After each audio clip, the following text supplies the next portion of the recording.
बिहार में कल आरजेडी ने अपनी प्रत्याशियों की लिस्ट जारी की, पर उसमें सीवान का जिक्र नहीं था। सीवान वही सीट है जहां से मोहम्मद शहाबुद्दीन की पत्नी हिना साहब निर्दलीय चुनाव लड़ रही हैं। तो लालू यादव आखिर क्या कंफ्यूजन पैदा करना चाहते हैं उस सीट को लेकर? सीवान में प्रत्याशी घोषित क्यों नहीं हुआ? क्या वो हिना साहब का समर्थन करना चाहते हैं? क्या कुछ इसके पीछे चल रहा है, ये आपको बताएंगे। इसके अलावा पप्पू यादव से विरोध चल रहा है, हिना साहब निर्दलीय लड़ रहे हैं, दोनों लोग निर्दलीय लड़ रहे हैं। तो इन दोनों की जोड़ी कैसे आरजेडी और लालू प्रसाद यादव को परेशान कर सकती है बिहार में, ये आपको बताएंगे। और अंत में आपको बताएंगे कि बिहार में इस बार आरजेडी की लिस्ट में मुस्लिम प्रत्याशियों की जो है वो पिछले साल के मुकाबले, पिछली बार के मुकाबले की तुलना में कम क्यों है, उसके पीछे क्या कारण है, ये आपको समझाएंगे। और सभी विषयों पर बात करने के लिए हमारे साथ मौजूद होंगे हमारे वरिष्ठ साथी पंकज जी। पंकज जी, बहुत स्वागत है आपका। शुरुआत आरजेडी की लिस्ट से कर लेते हैं, और जो चर्चा का केंद्र बना हुआ है वो है सीवान सीट की। वहां से प्रत्याशी घोषित नहीं हुआ, बाकी सभी घोषित हो गए। तो क्या मसला है? हिना साहब वहां निर्दलीय लड़ रही हैं, लालू यादव ने उस सीट पर प्रत्याशी घोषित नहीं किया गया। तो इसके क्या मायने निकाले जाए, क्योंकि जनता इस सवाल का जवाब चाहती है। तो आपके जरिए क्या जवाब मिलेगा? देखिए, दरअसल आप अगर हिना साहब से बात करें, क्योंकि उनसे बात की गई, तो उन्होंने साफ कहा कि उनसे किसी आरजेडी के लोगों ने संपर्क नहीं साधा है। तो अब आप समझ लीजिए, उसके बावजूद अगर आरजेडी वहां सीट डिक्लेयर नहीं करती है, तो इसका साफ मतलब है कि आरजेडी किसी न किसी तरीके से कंफ्यूजन में है या कंफ्यूजन में रखना चाहती है। अगर आप इस पॉलिटिक्स को डिकोड करें तो आप ये पाएंगे कि हिना साहब शहाबुद्दीन की पत्नी है। हिना साहब की नाराजगी आरजेडी से है, उन्होंने निर्दलीय उतरने का फैसला कर लिया है। जहां तक आरजेडी के प्रत्याशी का सवाल है, तो अवध बिहारी चौधरी वहां घूम रहे हैं। वो कह रहे हैं कि हमको टिकट मिल चुका है। कल जब उनके नाम की भी घोषणा नहीं हुई, तो अवध बिहारी चौधरी के लोगों ने जरूर ये कहा कि आपका नाम तो है नहीं। तो इस पे वो भी संशय में है कि आखिरकार लालू प्रसाद किस तरह की पॉलिटिक्स कर रहे हैं। दरअसल हम आपको ये बता दें कि हिना साहब को लेकर के एक बात बहुत साफ है, वो ये है कि हिना साहब कई बार चुनाव लड़ चुकी हैं और वो चुनाव में हार चुकी हैं। उनको ये समझ में आ चुका है कि अगर निर्दलीय लड़ा जाए तो ये उनके फायदे के लिए ज्यादा अच्छा होगा, बेहतर होगा। और इसकी बड़ी वजह यह है कि इसके लिए आपको इतिहास को खंगालना पड़ेगा। दरअसल हिना साहब एक तरफ गुस्सा निकाल रही हैं आरजेडी के प्रति, और आरजेडी के प्रति गुस्सा निकाल रही हैं, तो निश्चित तौर पर आरजेडी के लिए यह नुकसानदायक होगा। और नुकसानदायक इसलिए होगा क्योंकि मोहम्मद शहाबुद्दीन की पत्नी है, और मोहम्मद शहाबुद्दीन की पत्नी अगर आरजेडी के खिलाफ कुछ बोलती हैं, तो ये सिर्फ एक सीट नहीं बल्कि उन तमाम सीटों पर इसका असर डालेगा जहां मुस्लिम मतदाताओं की संख्या अच्छी है। लेकिन हिना साहब की पॉलिटिक्स क्या है, इसको समझना बहुत इंटरेस्टिंग है। दरअसल आप देखिए, आरजेडी ने उतारा है रामेश्वर कुशवाहा की पत्नी को। रामेश्वर कुशवाहा अलग अलग पार्टी में रहते रहे, लेकिन रामेश्वर कुशवाहा की पहचान ये है कि रामेश्वर कुशवाहा के पिता सीताराम कुशवाहा माले को सिवान लेकर के आए थे। अगर माले का मजबूत गढ़ सिवान को बनाया था, तो सीताराम कुशवाहा का नाम उसमें आता है। ऐसे में सवाल उठता है कि माले का पॉलिटिक्स क्या था? तो माले का पॉलिटिक्स ये था कि जिनके पास जमीनें थी, उनकी जमीन पर झंडा गाड़ा जाता था, उनकी जमीन को कब्जा किया जाता था, और कहा यह जाता था कि जो लैंडलेस हैं उनको जमीन क्यों नहीं दिया जाए। तो ये जो वर्ग संघर्ष होता था, उसमें वो रक्त रंजित संघर्ष था। और उसमें शहाबुद्दीन जो है, वो जो जिनके पास जमीनें थी उसके पक्ष में शहाबुद्दीन लड़ाइयां लड़ा करते थे। तो जिनके पास जमीनें थी उसमें तमाम जातियां आती हैं, उसमें भूमियार भी आते हैं, उसमें राजपूत भी आते हैं, उसमें कुर्मी भी आते हैं, उसमें कुशवाहा भी आते हैं, और तमाम इस तरह के लोग आते हैं। ऐसे में सवाल उठता है कि जिनके पास जो लैंड ऑन करते थे, जिनके पास जमीनें थी, उसको उनके लिए शहाबुद्दीन लड़ाई लड़ते थे। बाद में शहाबुद्दीन डॉन के रूप में प्रचलित हुए, और उनके खिलाफ ओम प्रकाश यादव ने भी चुनाव लड़ा, और कई लोग लड़े। और आपको याद होगा कि सीपीआई-एमएल के एक नेता कॉमरेड चंद्रशेखर, जो कि जेएनयू के प्रेसिडेंट होते थे, उनकी हत्या भी हुई थी, और यह मुकदमा शहाबुद्दीन पर चला भी था। सवाल यह उठता है कि अब हिना साहब को साफ लग रहा है कि हम अगर निर्दलीय प्रत्याशी बनते हैं और आरजेडी के प्रत्याशी नहीं बनते हैं तो निश्चित तौर पर इसका फायदा होगा। अपर कास्ट का वोट मिलेगा, ऐसे वर्गों का वोट मिलेगा जिनके पास जमीनें हैं, जिनके लिए शहाबुद्दीन लड़ते रहे थे, जिनके बीच शहाबुद्दीन की अच्छी पैठ थी, इसलिए उनका वोट हमें मिल सकता है। और लड़ाई जब ट्रायंगुलर होगा या चतुष्कोणीय मुकाबला होगा तो इसका फायदा उनको मिल सकता है। क्योंकि देखिए, एक बात बहुत साफ तरीके से देखा जा रहा है कि जिस तरीके से अगर आप देखेंगे तो आप ये पाएंगे कि सिवान में मुसलमानों की आबादी क्या है। सिवान में मुसलमान की आबादी 3 लाख के आसपास है। यह बहुत इंपॉर्टेंट है। अब यह देखना होगा कि सवर्ण की आबादी कितनी है और यादवों की आबादी कितनी है। यादव वहां किसके लिए वोट करेंगे, यह भी एक बड़ा सवाल उठ रहा है। और इसीलिए यह सवाल उठ रहा है कि जब हिना साहब और पप्पू यादव एक दूसरे को मदद करने की बात करते हैं तो इसके मायने क्या निकाले जाएं। इसके मायने बहुत होते हैं, यह समझना बहुत जरूरी होगा। ये इसका हम जवाब आपको देंगे, पर यह समझिए कि दरअसल आरजेडी इस सीट की घोषणा इसलिए नहीं कर रही है, जबकि यह मुख्य सवाल है क्योंकि देखिए दूसरे चरण का चुनाव है। दूसरे चरण के चुनाव में आप सीटों को देखें तो आप पाएंगे कि उसमें कटिहार है, उसमें पूर्णिया है, उसमें किशनगंज है, उसमें भागलपुर है, उसमें बांका है। कम से कम अगर 4 सीट की बात कर लें, चाहे वो भागलपुर हो, चाहे किशनगंज हो, चाहे कटिहार हो, चाहे पूर्णिया हो, यहां पर आप देखेंगे कि मुसलमानों की तादाद बड़ी अच्छी है। अब सवाल उठता है कि अगर लालू प्रसाद यहां पर डिक्लेयर कर देते हैं कि नहीं हमारे उम्मीदवार अवध बिहारी चौधरी होंगे तो मैसेज क्या जाएगा इन सीटों पर, ये एक बड़ा सवाल है ना। और दूसरी बड़ी बात यह है कि इस बार लालू प्रसाद ने सिर्फ 2 उम्मीदवार को अभी तक टिकट दिए हैं, मुस्लिम उम्मीदवार को। 2019 में देख लीजिए 5 उम्मीदवार थे तो 5 की जगह 2 आपने सीटों की संख्या ऐसे कम कर दी। दूसरी बात यह कि शहाबुद्दीन की पत्नी अगर अलग अलग मंचों से कह सकती हैं कि हमारे पति के गुजर जाने के बाद हमारे साथ कैसा व्यवहार हुआ, हमारे साथ आरजेडी ने क्या कुछ किया, क्योंकि शहाबुद्दीन की पत्नी घूम घूम करके तो कह रही हैं कि देखिए जब हमारे साथ थे तो उन्होंने आरजेडी के लिए क्या कुछ नहीं किया। वो याद दिला रही हैं कि देखिए हमारे साहब जब जेल से निकले तो उन्होंने क्या कहा कि हमारे नेता लालू प्रसाद हैं। उन्होंने कहा कि परिस्थितियों की वजह से मुख्यमंत्री हैं नीतीश कुमार। अब आप इस बात को समझिए, जब दोनों का गठबंधन हुआ, दोनों घटक दल बने और उन्होंने कहा कि परिस्थितियों के मुख्यमंत्री हैं नीतीश कुमार, इस बात की चर्चा इतनी तेज हुई और नीतीश कुमार, उनकी पत्नी आरोप लगाती हैं कि नीतीश कुमार नाराज हुए, फिर उनकी शहाबुद्दीन की गिरफ्तारी हुई, फिर तिहाड़ जेल गए और कोरोना के दरमियान उनकी मौत हो गई। जिस तरीके से बिहार से उनको तिहाड़ जेल भेजा गया और उसके बाद वो शहाबुद्दीन की पत्नी आरोप लगाती हैं हिना साहब कि ये सारे साजिश उनके खिलाफ रची गई और उस समय आरजेडी ने मुंह मोड़ लिया।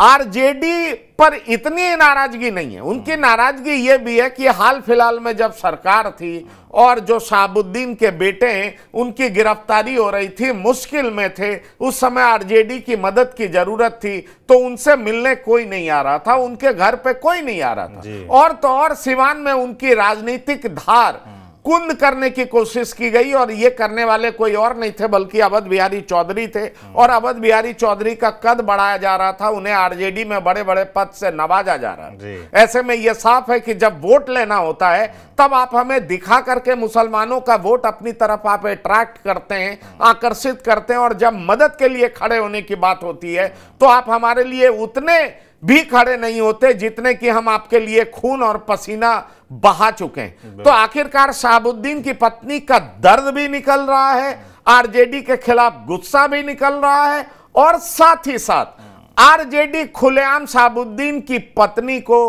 टिकट ना देने वाला इमेज नहीं चाहती है। वो नहीं चाहती है कि सेकेंड राउंड में जितने जगह पे चुनाव होना है जहां मुस्लिमों की तादाद बड़ी अच्छी है वहां पर आरजेडी को नुकसान हो जाए, और आरजेडी को नुकसान हो जाएगा तो निश्चित तौर पर आप कह सकते हैं कि चुनावी रणनीति में आरजेडी फेल हो जाएगी। इसलिए 23 सीटें आरजेडी के कोटे में है, 22 में डिक्लेरेशन हो गया, एक सीट पे कोई डिक्लेरेशन नहीं हुआ, और इसलिए हिना साहब कह रही हैं बड़ा खुल करके कि हमसे किसी ने संपर्क नहीं किया, हमें आरजेडी का टिकट भी नहीं चाहिए, हमें जब उनकी जरूरत थी तो हमारे साथ आए नहीं, और अब वो टिकट की घोषणा इसलिए भी नहीं कर रहे हैं क्योंकि उसमें भी राजनीति है, हमारे लिए कोई हमदर्दी नहीं। बिल्कुल, कुल मिलाकर पंकज जी ने डिकोड कर दिया कि सिवान का टिकट लालू प्रसाद यादव ने आखिर घोषित क्यों नहीं किया। उसका कारण है दूसरा चरण, और वहां पर मुस्लिमों की संख्या, मुस्लिम वोटरों की तादाद।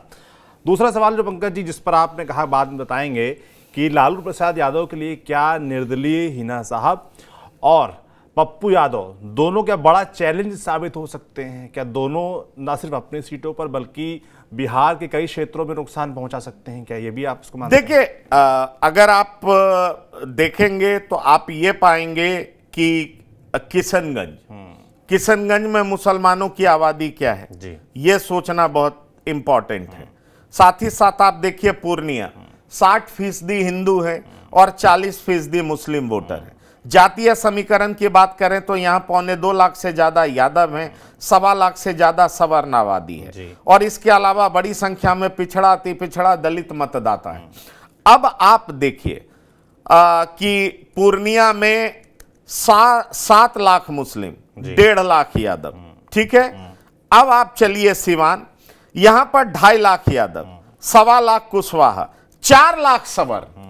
अब सोचिए हिना साहब क्या सोच रही हैं जी कि पप्पू यादव की अगर मदद ली जाती है तो जो मुस्लिम आबादी है वो तो 3 लाख मुस्लिम मतदाता हैं, वो हमारे पक्ष में आ ही जाएंगे, और पप्पू यादव आते हैं, यादवों में अगर हम 50% भी सेंधमारी कर दें जी तो इसका फायदा क्या होगा। और बदले में हिना साहब पूर्णिया चली जाती हैं और पप्पू यादव के पक्ष में प्रचार करती हैं, उसका असर क्या होगा, क्योंकि वहां 7 लाख मुस्लिम और यहां पर 2.5 लाख यादव, तो यादवों की जरूरत यहां पर है और वहां पर पप्पू यादव को मुस्लिम की जरूरत है। ऐसे भी पप्पू की लोकप्रियता पूर्णिया में हर जाति बिरादरी, और उसी तरीके से हिना साहब की भी पैठ तमाम जातियों में। मैंने आपको कहा कि मोहम्मद शहाबुद्दीन ने सीपीआई-एमएल के खिलाफ लड़ाई लड़ी है, और जो वो वर्ग संघर्ष था उसमें एक उनकी भूमिका थी। अब देखिए सिवान में अगर 4 लाख सवर्ण है तो इनको लग रहा है कि सवर्ण और साथ ही साथ जो कुशवाहा और तमाम ऐसी जाति हैं जो लैंड ओनिंग कास्ट है, जिनके पास जमीन है, थोड़ी है, बहुत है, कम है, ज्यादा है, जो भी है, अगर ये सब लोग हमें वोट कर लेते हैं और ट्रायंगुलर फाइट हो जाता तो हम तो जीत जाएंगे, और अगर हम आरजेडी से लड़ते हैं तो हम जीत नहीं पाएंगे क्योंकि सवर्ण हमें वोट नहीं करेंगे जी। इसकी दिक्कत हो सकती है। ऐसे में सवाल उठता है कि इस बात को ध्यान में रख करके ये इक्वेशन साधा जा रहा है। पर तीसरी तरफ लालू यादव क्या सोच रहे हैं? लालू यादव सोच रहे हैं कि हमने 5 की जगह 2 सीटें दी हैं, और उसमें भी अगर हम हिना साहब को नाराज कर लेंगे तो 40 लोकसभा सीटें हैं और हर जगह मुसलमान की तादाद अच्छी है, और अगर इन्होंने कुछ भी वोट बिगाड़ दिया तो हमें बिहार में बड़ा नुकसान हो सकता है। इसलिए हमें किसी भी तरीके से इस तरह का मैसेज नहीं देना है कि हमने हिना साहब का टिकट काट दिया। तो एक तरफ पप्पू और हिना साहब दोनों अलायंस बनाने की कोशिश कर रहे हैं, दूसरी तरफ आप देख रहे हैं कि लालू प्रसाद ये जताने की कोशिश कर रहे हैं कि हम हिना साहब को पटाने में लगे हुए हैं, मनाने में लगे हुए हैं कि आप आइए आरजेडी का टिकट एक्सेप्ट करिए, ताकि जितने भी बिहार में सीटें हैं वहां पर आरजेडी को लेकर के एंटी शहाबुद्दीन इमेज ना जाए और आरजेडी को लेकर के नेगेटिव इमेज नहीं जाए। अब आप सोचिए कि इसी तरह की परेशानियों से आरजेडी जूझ रही है, इसलिए वो इस तरह का रणनीति अपना रही है, लेकिन दूसरी तरफ पप्पू यादव और हिना साहब दोनों एक दूसरे की मदद करने की बात करके निश्चित तौर पर आरजेडी की नींद हराम कर दी है। ऐसे में सवाल उठता है कि जब दोनों एक दूसरे की मदद करेंगे तो राजनीति क्या रंग लाएगी, ये तो खैर जनता तय करेगी कि आखिरकार क्या होगा। लेकिन मैंने आपको बताया कि जो साफ रणनीति है वो बस इतनी है कि दूसरे चरण के चुनाव में,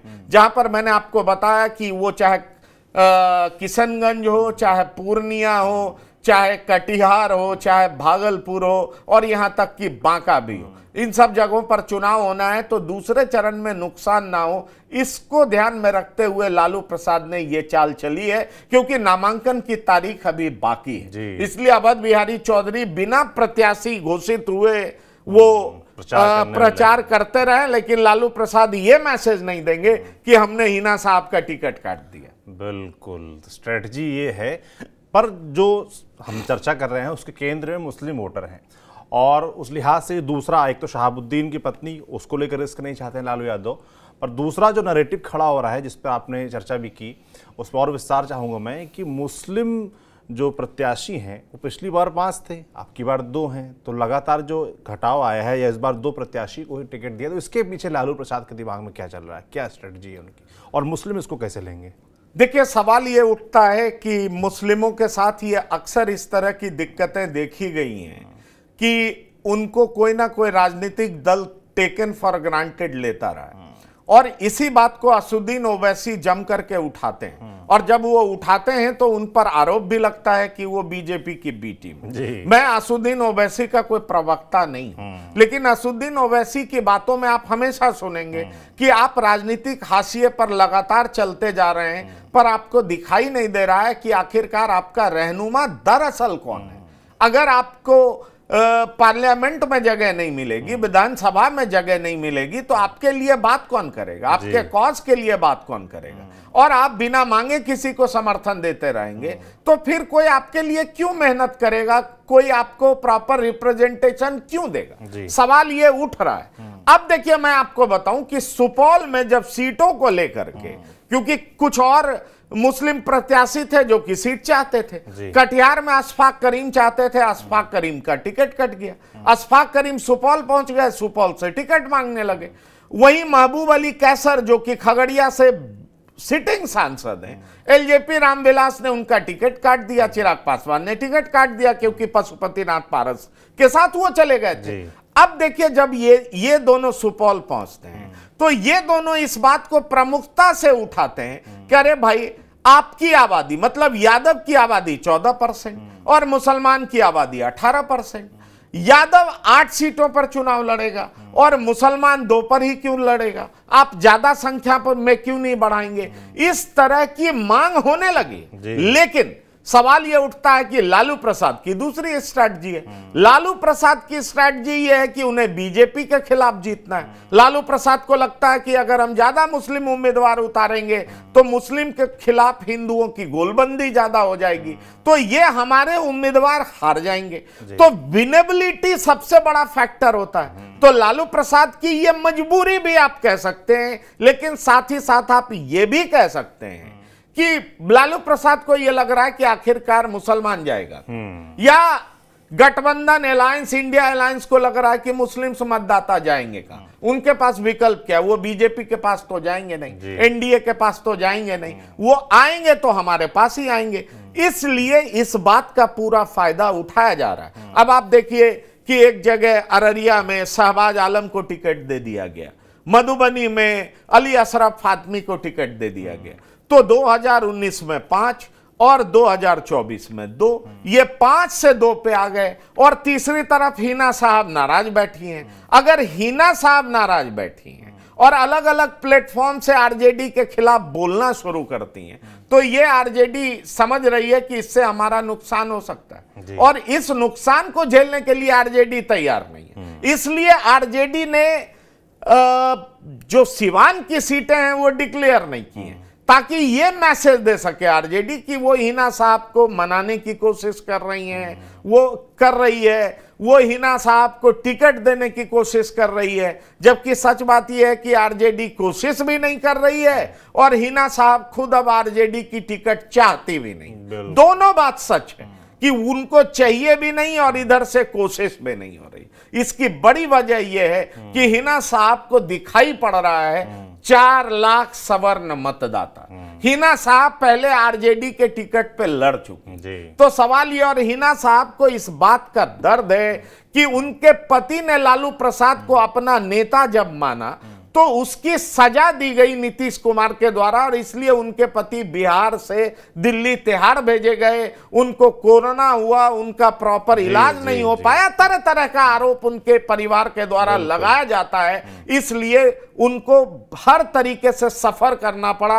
आरजेडी के लिए उन्होंने क्या कुछ नहीं किया, लेकिन बुरे वक्तों में आरजेडी के नेता उनके लिए खड़े नहीं हुए, इसलिए वो निर्दलीय चुनाव लड़ रही हैं और आरजेडी को सबक सिखाना चाहती हैं। बिल्कुल, और इसीलिए लालू प्रसाद यादव ने अपनी चाल भी चल दी है। वो कितनी कामयाब होती है सीवान में प्रत्याशी को ना उतारना, वो जब चुनावी नतीजे आएंगे, वक्त आएगा, तभी पता चल पाएगा। बाकी बिहार से जुड़े जो भी राजनीतिक अपडेट्स आते रहेंगे आप तक हम ऐसे ही पहुंचाते रहेंगे।